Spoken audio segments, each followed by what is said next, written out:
I stand with Nupur Sharma ಅಂತ WhatsApp status ಹಾಕಿದ್ದ ಒಬ್ಬ ಟೈಲರ್ದು ಕೇಸ್ ನೆನಪಾಯ್ತಾ?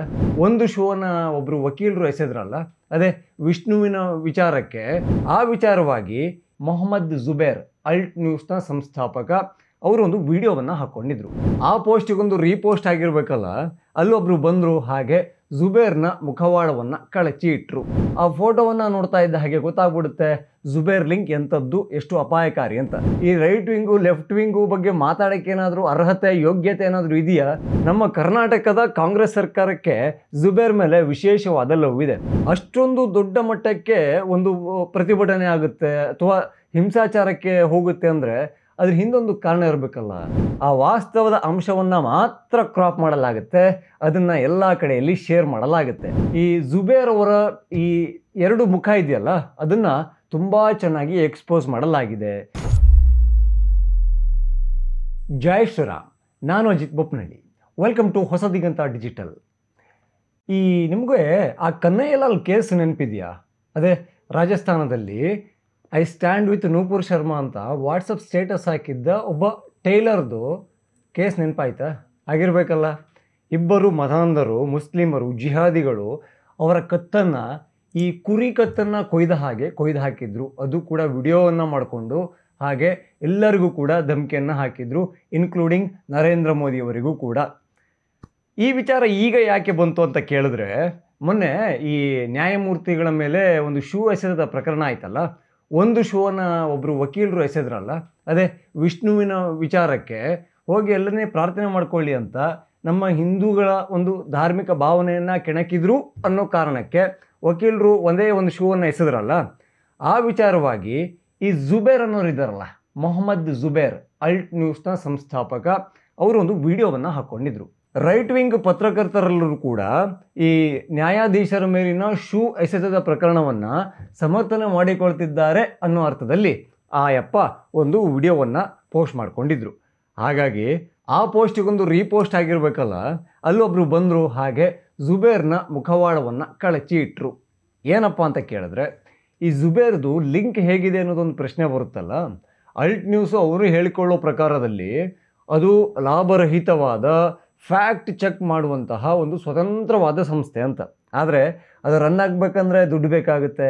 ಹಾಗಾಗಿ ಈ ಅಪ್ಪ ಒಂದಿಷ್ಟು ಓಡಾಟ ಮಾಡಬೇಕಾಗುತ್ತೆ. ಆ ಓಡಾಟ ಯಾರ ಹತ್ರ ಎಲ್ಲ ಆಗುತ್ತೆ ಅನ್ನೋದು ಮ್ಯಾಟ್ರ್ ಆಗುತ್ತೆ. ಜುಬೇರ್ನ ಮುಖವಾಡವನ್ನು ಕಳಚೋಕೆ 2 ಪೋಸ್ಟನ್ನು ಹಾಕಿದ್ರಲ್ಲ, ಅಲ್ಲಿ 2 ಫೋಟೋ ಇತ್ತು.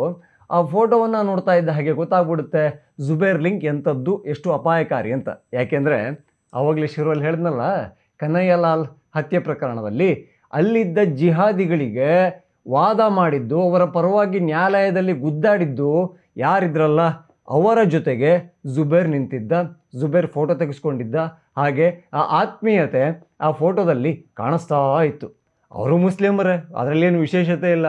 ಅಂದರೆ ಜಿಹಾದಿಗಳ ಪರವಾಗಿ ನಿಂತವ್ರ ಜೊತೆಗೆ ಜುಬೇರ್ ನಿಲ್ತಾನೆ ಅಂದರೆ ಅವರಿಗೆ ಈ ರೈಟ್ ವಿಂಗು ಲೆಫ್ಟ್ ವಿಂಗು ಬಗ್ಗೆ ಮಾತಾಡೋಕ್ಕೆ ಏನಾದರೂ ಅರ್ಹತೆ ಯೋಗ್ಯತೆ ಏನಾದರೂ ಇದೆಯಾ?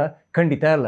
ಯಾಕೆಂದರೆ ಜಿಹಾದಿಗಳು ಅಲ್ಲಾನನ್ನು ಯಾರೆಲ್ಲ ನಂಬದೇ ಇಲ್ವಲ್ಲ, ಅವರೆಲ್ಲರೂ ಕೂಡ ಸಾಯೋಕೆ ಅರ್ಹರು ಅಂತ ನೋಡೋರು. ಅವರು ಜೀವಪರರಲ್ಲ, ಅಂದರೆ ಪ್ರಗತಿಪರರು ಖಂಡಿತ ಅಲ್ಲ. ಪ್ರಗತಿ ಏನಾದರೂ ವಿಚಾರಕ್ಕೆ ಅವರು ತದ್ವಿರುದ್ಧವಾಗಿರ್ತಾರೆ. ಅಂಥವರು ನೂಪುರ್ ಶರ್ಮಾಗೆ ಸಪೋರ್ಟ್ ಮಾಡ್ದ ಅನ್ನೋ ಕಾರಣಕ್ಕೆ ಒಬ್ಬ ಬಡ ಟೈಲರ್ದು ಕುತ್ತಿಗೆಯನ್ನು ಕೊಯ್ದು ಹಾಕ್ತಾರಲ್ಲ, ಆ ಕೊಲೆಗಾರರ ಪರ ಈ ವಾದವನ್ನು ಮಾಡ್ತಾ ಇರೋರ ಜೊತೆಗೆ ಜುಬೇರ್ ನಿಲ್ಲದಂತೆ, ಹಾಗೆ ಈ ಅಪ್ಪ ಫ್ಯಾಕ್ಟ್ ಚೆಕ್ ಮಾಡೋದಂತೆ. ಈ ಜುಬೇರ್ ಬಗ್ಗೆ ಹೇಳ್ತಾ ಹೋದರೆ ಮುಗಿಯೋದೇ ಇಲ್ಲ. ಯಾಕೆಂದರೆ ನಮ್ಮ ಕರ್ನಾಟಕದ ಕಾಂಗ್ರೆಸ್ ಸರ್ಕಾರಕ್ಕೆ ಜುಬೇರ್ ಮೇಲೆ ವಿಶೇಷವಾದ ಲವ್ ಇದೆ. ಯಾಕೆಂದರೆ ಈ ಅಪ್ಪ ಮೂಲತಃ ಉತ್ತರ ಪ್ರದೇಶದವನ. ಆದರೆ ನಮ್ಮ ಕರ್ನಾಟಕದಲ್ಲಿ ಒಂದು ಹೊಸ ಕಮಿಟಿ ಶುರುವಾಗುತ್ತೆ. ಅದಕ್ಕೆ ಫ್ಯಾಕ್ಟ್ ಫೈಂಡಿಂಗ್ ಕಮಿಟಿ ಅಂತೇನೋ ಹೆಸರಿಡ್ತಾರೆ.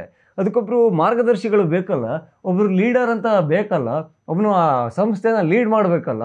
ಅಂದರೆ ಸುಳ್ಳು ಸುದ್ದಿಗಳು ಬಂದರೆ ಅದು ಸತ್ಯನ ಸುಳ್ಳ ಅಂತ ಅದನ್ನ ಚೆಕ್ ಮಾಡಬೇಕಲ್ಲ. ಹಾಗಾಗಿ ಆ ಸಂಸ್ಥೆಗೆ ಈ ಮೊಹಮ್ಮದ್ ಜುಬೇರ್ನನ್ನು ಹೆಡ್ಡಾಗಿ ಮಾಡಲಾಗುತ್ತೆ.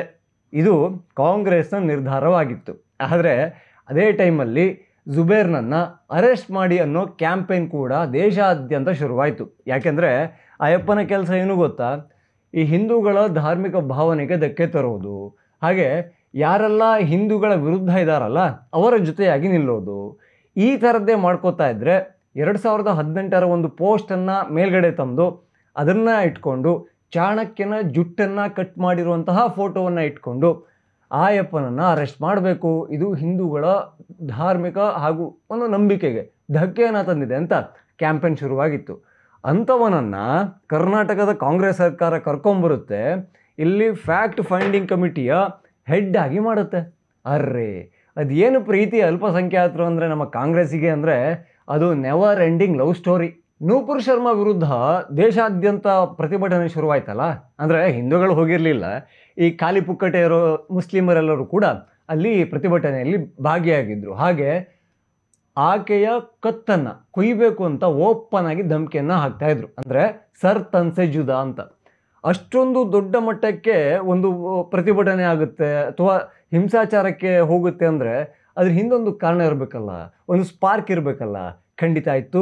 ಅದೇ ಈ ಜುಬೇರ್ ಆ ವಿಡಿಯೋವನ್ನು, ಆಕೆ ಮಾತಾಡಿದ ವಿಡಿಯೋವನ್ನು ಕ್ರಾಪ್ ಮಾಡಿ ಪೋಸ್ಟ್ ಮಾಡಿಕೊಂಡಿದ್ದ.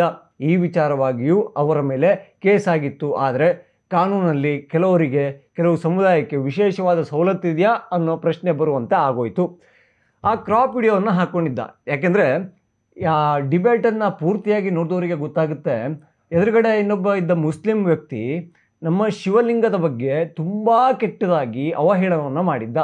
ಆ ಮುಸ್ಲಿಂ ವ್ಯಕ್ತಿ ಆಡಿದ ಮಾತಿಗೆ ಪ್ರತಿಯಾಗಿ ನೂಪುರ್ ಶರ್ಮಾ ಕೋಪಗೊಳ್ತಾರೆ. ಹಾಗೆ ಮೊಹಮ್ಮದ್ ಪೈಗಂಬರರ ಒಂದು ಉದಾಹರಣೆಯನ್ನು ಕೊಟ್ಟು ಒಂದು ವಾಸ್ತವದ ಅಂಶವನ್ನು ಹೇಳ್ತಾರೆ.